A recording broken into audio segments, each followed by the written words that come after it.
ನಮಸ್ತೆ, welcome back to my channel. ಇವತ್ತು ನೋಡಿ ನಮ್ಮೂರಲ್ಲಿ ಊರ ಹಬ್ಬ ಇರೋದ್ರಿಂದ ಜಾತ್ರೆ ಮಾಡ್ತಾಯಿದ್ದಾರೆ. ಸೋಮವಾರ ಬಂದ್ಬಿಟ್ಟು ಆಂಜನೇಯ ಸ್ವಾಮಿಗೆ ಬೆಲ್ಲದ ಆರತಿಗಳು ಮತ್ತು ಮಂಗಳವಾರ ಬಂದು ಅಮ್ಮನವರಿಗೆ ತಂಬಿಟ್ಟಿನ ಆರತಿ ಇರುತ್ತೆ. ಈ ಜಾತ್ರೆ ಅಂತೂ ತುಂಬ ಗ್ರ್ಯಾಂಡಾಗಿ ತುಂಬ ಚೆನ್ನಾಗಿ ಮಾಡ್ತಾರೆ.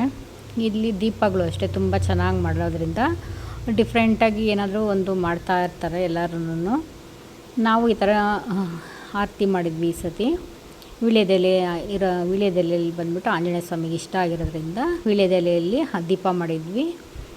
ಈ ದೀಪ ಅಂತೂ ತುಂಬ ಚೆನ್ನಾಗಿ ಕಾಣಿಸ್ತಾಯಿತ್ತು, ನೋಡೋಕ್ಕೂ ತುಂಬ ಚೆನ್ನಾಗಿ ಅನ್ನಿಸ್ತಾಯಿತ್ತು.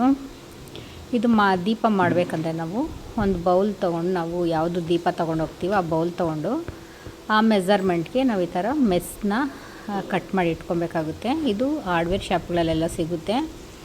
ಇದಕ್ಕೆ ನಾನು ಟಿಶ್ಯೂದು ಕ್ಲಾತ್ ಫಿಕ್ಸ್ ಮಾಡ್ಕೊಂಡಿದ್ದೀನಿ. ಯಾಕೆ ಅಂದರೆ ನಾನು ವೀಳ್ಯದೆಲೆ ಹೊಲಿಯೋದ್ರಿಂದ ಕ್ಲೀನಾಗಿ ಫಿಕ್ಸ್ ಆಗುತ್ತೆ ಅನ್ನೋದಕ್ಕೋಸ್ಕರ ನಾನು ಈ ಥರ ಟಿಶ್ಯೂ ಕ್ಲಾತ್ನ ಫಿಕ್ಸ್ ಮಾಡ್ಕೊಂಡಿದ್ದೀನಿ. ಬೇರೆ ಅಮ್ಮನವ್ರ ಆರತಿ ಮಾಡೋದಕ್ಕೇನು ಬೇಕಾಗಲ್ಲ, ಯಾಕೆಂದರೆ ಅದಕ್ಕೆ ನಾನು ಹೂವು ಹೊಲಿಯೋದ್ರಿಂದ ಬೇಕಾಗಲ್ಲ. ಇದು ವೀಳ್ಯದೆಲೆ ಹೊಲಿಯೋದ್ರಿಂದ ನಾನು ಈ ಥರ ಟಿಶ್ಯೂ ಕಟ್ಕೊಂಡಿದ್ದೀನಿ. ಈ ಥರ ಮಾಡ್ಕೊಳ್ಳೋದ್ರಿಂದ ತುಂಬ ಈಸಿಯಾಗಿ ಮಾಡ್ಕೊಬೋದು, ಬೇಗನೂ ಆಗುತ್ತೆ. ಈ ಥರ ಮಾಡಿಕೊಂಡ್ರೆ ನಾವು ಈ ಥರ ಎಲ್ಲ ರೆಡಿ ಮಾಡ್ಕೊಂಡಿರೋದಕ್ಕೆ ನಾನು ವೀಳ್ಯದೆಲೆನ ಕ್ಲೀನಾಗಿ ತೊಳೆದು ಕಟ್ ಮಾಡಿ ಇಟ್ಕೊಂಡಿದ್ದೀನಿ. ವೀಳ್ಯದೆಲೆಲ್ಲನೂ ಇದು ಬೆಳಗ್ಗೆಗೆ ಅಮ್ಮನವ್ರಿಗೆ ಬೇಕಾಗುತ್ತೆ ಅಂತ ಇವೆರಡು ಆರತಿನೂ ರೆಡಿ ಮಾಡಿ ಇಟ್ಕೊಂಡಿದ್ದೀನಿ. ಈ ಥರ ವೀಳ್ಯದೆಲೆಲ್ಲ ತೊಳೆದು ಇಟ್ಕೊಂಡು ಆಮೇಲೆ ನಾವು ಬೌಲ್ಗೆ ಹೊಲಿಬೇಕಾಗುತ್ತೆ. ಕ್ಲೀನಾಗಿ ಒಂದ್ರ ಪಕ್ಕ ಒಂದು ಇಟ್ಕೊಂಡು ಹೊಲ್ಕೊಂಡ್ರೆ ಈಸಿಯಾಗುತ್ತೆ, ಬೇಗನೂ ಆಗುತ್ತೆ. ನೋಡೋಕ್ಕಂತೂ ತುಂಬ ಚೆನ್ನಾಗಿ ಕಾಣಿಸ್ತಾಯಿತ್ತು. ಇದು ಆಂಜನೇಯ ಸ್ವಾಮಿಗೆ ವೀಳ್ಯದೆಲೆ ಎಲ್ಲ ಇಷ್ಟ ಇರೋದ್ರಿಂದ ಈ ಥರ ಮಾಡ್ಕೊಂಡು ಹೋಗ್ಬೋದು.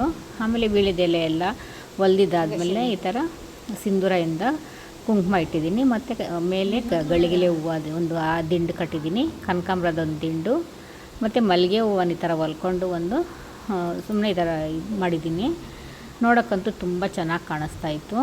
ನೀವು ಈ ಥರ ಈಸಿಯಾಗಿ ಮಾಡ್ಕೊಳ್ಳಿ. ನಿಮಗೂ ಈ ವಿಡಿಯೋ ಇಷ್ಟ ಆದರೆ ಲೈಕ್ ಮಾಡಿ, ಶೇರ್ ಮಾಡಿ, ಹೊಸಬರಾದರೆ ಸಬ್ಸ್ಕ್ರೈಬ್ ಮಾಡೋದು ಮರಿಬೇಡಿ. ನೋಡಿ ಈ ಥರ ರೆಡಿ ಮಾಡಿಕೊಂಡು ಆಮೇಲೆ ನಾನು ದೇವಸ್ಥಾನಕ್ಕೆ ತೊಗೊಂಡೋದೆ.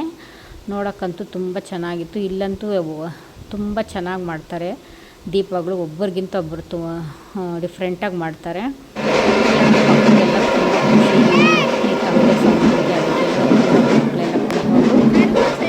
ದೇವಸ್ಥಾನ ಹೋಗ್ತಾ ಇದ್ದೀವಿ.